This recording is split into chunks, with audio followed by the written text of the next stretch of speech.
नरेंद्र मोदी जी की सरकार में डॉक्टर भीमराव अंबेडकर जी को सच्ची श्रद्धांजलि देते हुए पंच तीर्थ पर बल दिया है, उसका निर्माण किया है। जहां एक और मऊ, नागपुर, दिल्ली और यहां तक कि इंग्लैंड में भी डॉक्टर भीमराव अंबेडकर जी का म्यूजियम और मेमोरियल बनाया गया, तो वहीं पर एक ऐतिहासिक क्षण उस समय था जब मोदी जी ने 2018 में नींव पत्थर रखा था इस इंदू मिल में एक भव्य स्मारक बनाने के लिए, एक मेमोरियल बनाने के लिए इंदू मिल में। ये भूमि भी वापस खरीदी गई और लगभग 1099 करोड़ रुपए का, लगभग 1089 करोड़ रुपीस का ये प्रोजेक्ट है, जहां पर लेक्चर हॉल्स भी होंगे, ऑडिटोरियम भी होगा, आउटर और इनर परिक्रमा करने का भी होंगे। और जो मेरे पीछे आप देख रहे हैं, यहाँ पर 450 फुट ऊंची प्रतिमा भी लगाई जाएगी, जिसका 100 फुट का बेस होगा तो 350 फीट की प्रतिमा होगी। ये अपने आप में न केवल मुंबई बल्कि भारत के लिए एक आकर्षण का केंद्र बनेगा। देश भर के लोग जहां भीमराव अंबेडकर जी के जीवन से सीखने के लिए बहुत कुछ प्रेरित हैं, वहीं पर यहाँ पर आकर उनके इस स्थल पर दर्शन भी मिलेंगे। और यहाँ पर जो सामने सी लिंक दिखता है, तो दूसरी ओर भव्य मेमोरियल भी मुंबई की शान को बढ़ाएगा। विकास तीर्थ की जब हम बात करते हैं तो कल मुंबई कोस्टल रोड हम देखने गए थे, मेट्रो ट्रेन जो तेजी के साथ बन रही है, मेट्रो नेटवर्क, और अब भीमराव अंबेडकर जी का मेमोरियल बाबा साहब का बन रहा है। ये अपने आप में विकास तीर्थ में जुड़ता है। जिस तरीके से कल शिवसेना का वर्धापन दिन हो चुका, उद्धव ठाकरे ने कहा कि जिस वैक्सीन है वो मोदी जी ने बनाया, तो साइंटिस्ट क्या कर रहे थे। जिस तरीके से हमेशा एक वैक्सीन का उल्लेख किया जाता है भाजपा से कि हर लोगों को वैक्सीन दिया गया है। 2.5 साल जो व्यक्ति अपने कमरे में घर में ही बंद रहा हो, अपने कार्यकर्ताओं को भी ना मिल पाया हो, जो कोविड के डर से घर से नहीं निकला, उसको सत्ता से निकालने का काम उनके ही कार्यकर्ताओं ने किया है, जनता ने किया है। और जब अपनी विचारधारा को छोड़कर उस विचारधारा के साथ जुड़े जिसकी बाला साहब सदा विरोध करते रहे, तो ये दिन तो उनको देखना ही था। अब पछताए होत क्या जब चिड़िया चुग गई खेत। उद्धव साहब, अब तो सच्चाई का सामना करो। ये देश नहीं, दुनिया मानती है कि दुनिया के 160 देशों को दवाई और वैक्सीन देने का काम वैक्सीन मैत्री में भारत ने किया है। भारत में 220 करोड़ वैक्सीन मुफ्त में लगाने का कार्य ये भी मोदी सरकार ने किया है। और मोदी जी के ही प्रयासों से जब फंड का प्रावधान किया गया, हमारे वैज्ञानिकों को प्रेरित किया गया, तब जाकर ये वैक्सीन बन पाई। इंडिया के मैन्युफैक्चरर्स ने वैक्सीन बनाई और हर राज्य में घर घर तक वैक्सीन लगवाने का काम मोदी सरकार ने किया। आप तो उस समय कमरे में बंद थे, डर रहे थे। आप तो मुंबई की जनता और महाराष्ट्र की जनता को भूल चुके थे। मैं इतना ही कहूंगा, मोदी जी ने भूखमरी से भी और महामारी से बचाने का कार्य किया है।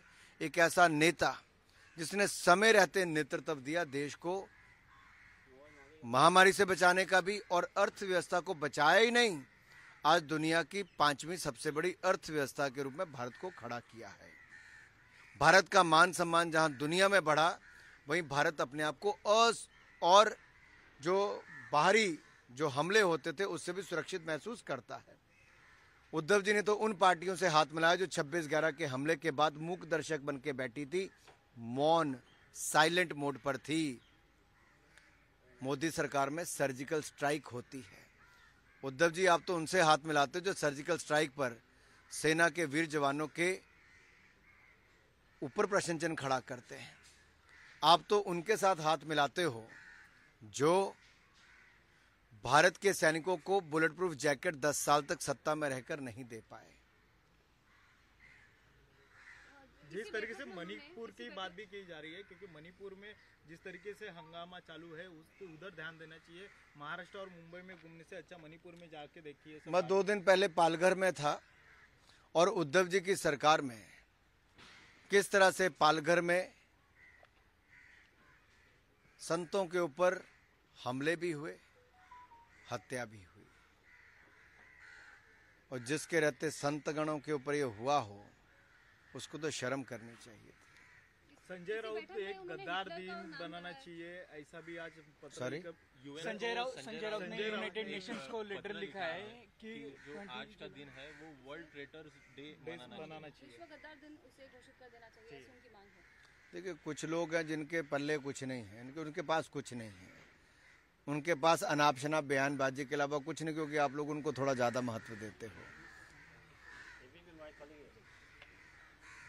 क्या है उनके पास?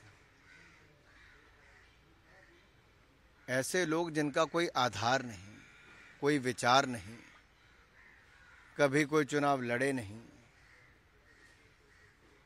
इतना क्यों पूछते हो जी? अनुराग जी, कल 21 जून है, इंटरनेशनल योगा डे है। इस मौके पे मोदी जी जा रहे हैं। मैं सभी देशवासियों से कहता हूं कि आइए मिलकर योगा करें, आरोग्य को और बल दें, हम सब लोग स्वस्थ रहें, देश को स्वस्थ रखें।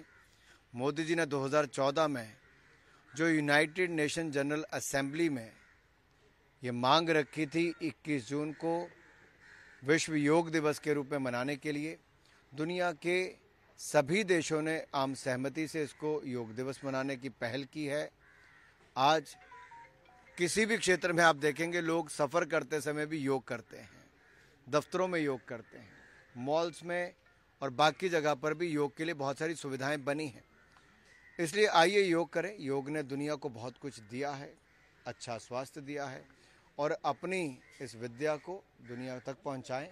आइए सब मिलकर योग करें। 3 दिवसीय अमेरिका के दौरे पर यूएन के हेडक्वार्टर्स में इंटरनेशनल योगा डे का सेलिब्रेशन होने जा रहा है। पहली बार मोदी जी वहां खुद मौजूद होंगे। देखिए, जिस यूनाइटेड नेशन जनरल असेंबली के समय अंतर्राष्ट्रीय योग दिवस 21 जून को मनाने की मांग मोदी जी ने रखी थी और आम सहमति से उसको लागू किया गया, ये ऐतिहासिक क्षण भारत के लिए है कि भारत के प्रधानमंत्री ठीक 9 वर्षों के बाद उसी स्थान पर दुनिया के बड़े बड़े लोगों के साथ यूनाइटेड नेशंस के हेडक्वार्टर पर योग मनाएंगे।